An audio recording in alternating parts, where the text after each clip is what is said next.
Let's talk about the absolute most expensive myth in the entire investing world. You've probably heard it, or maybe even said it yourself. I'm just going to wait for the economy to recover before I buy stocks. I hear this constantly, and every single time, it costs everyday investors dearly.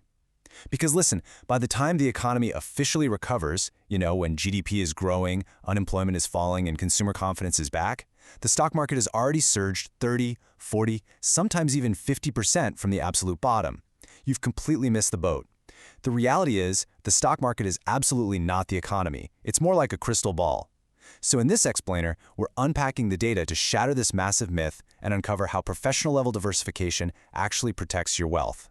So here's our roadmap. We'll kick things off with the great investing myth, then uncover the government tools that actually move markets. After that, we'll build a portfolio blueprint using the 3 wealth buckets, look beyond stocks, expose the real truth about gold, and finally, lock in your geographic diversity. Section 1. The Great Investing Myth, and exactly why the market is not the economy. Okay, let's dive into this. The most foundational concept you need to grasp is that the stock market and the broader economy are almost never in the exact same place at the exact same time. The market is a forward-looking mechanism. Think of it acting like a crystal ball, aggressively pricing in what's going to happen 6 to 12 months down the road. So should you wait for the economy to recover before investing? Well, if you rely on the evening news to tell you when it's safe to invest, you are operating on a severe delay. It's literally like driving your car by looking exclusively in your rearview mirror.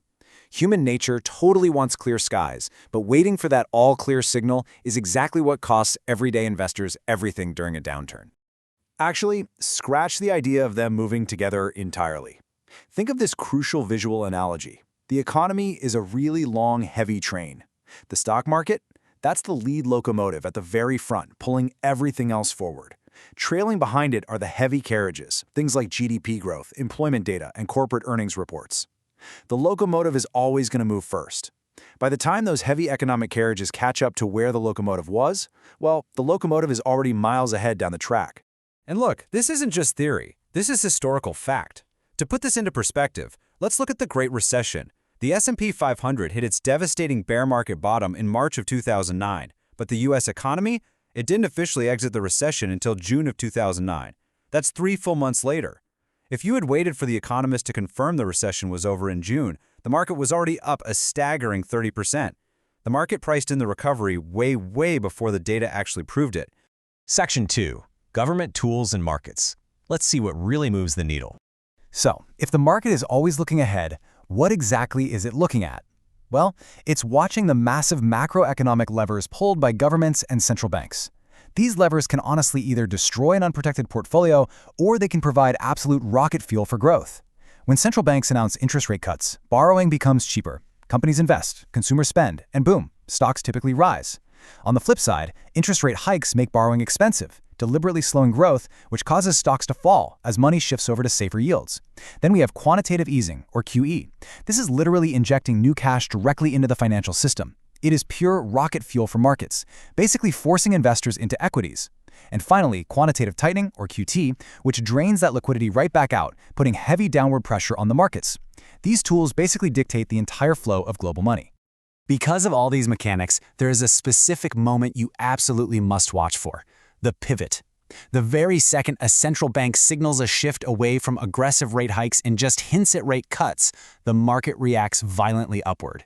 Historically speaking, following a pivot to rate cuts, markets typically rally 20 to 30% in the following year. It's an incredible phenomenon, and it's one of the most historically powerful buy signals available to an informed investor.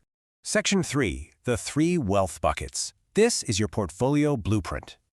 Now that we understand these macro forces, how do we actually protect ourselves? Well, most people think diversification just means owning 20 different tech stocks, but that is a fatal flaw. We need an ultimate diversification framework, and to make it memorable, we're going to use the rule of 3. Now, what's really interesting about this slide is how True Protection assigns every single dollar a highly specific job.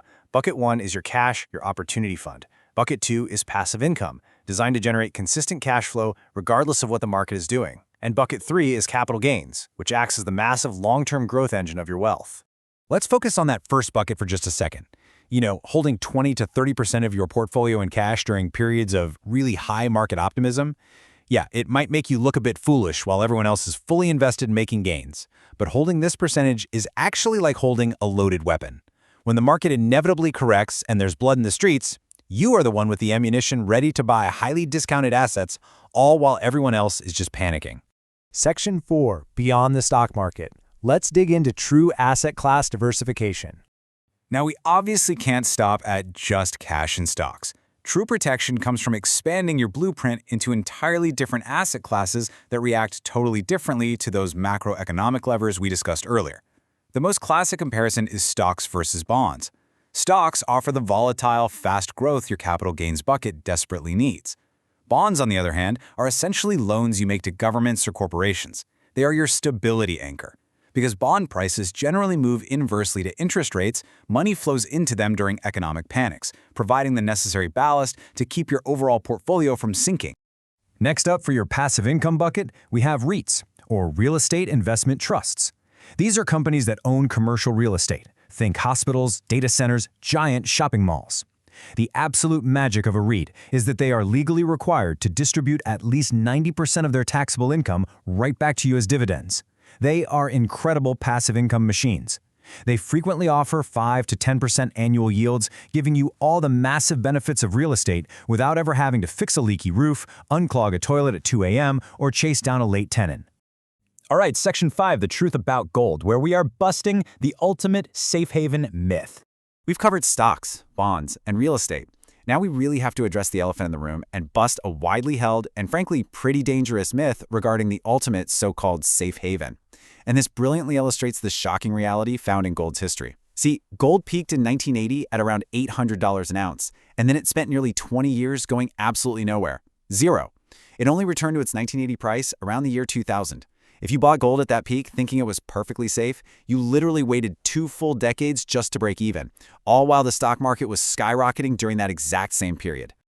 Look, impartially speaking, the data just shows that gold operates on massive, multi-decade cycles driven primarily by inflation expectations and global fears.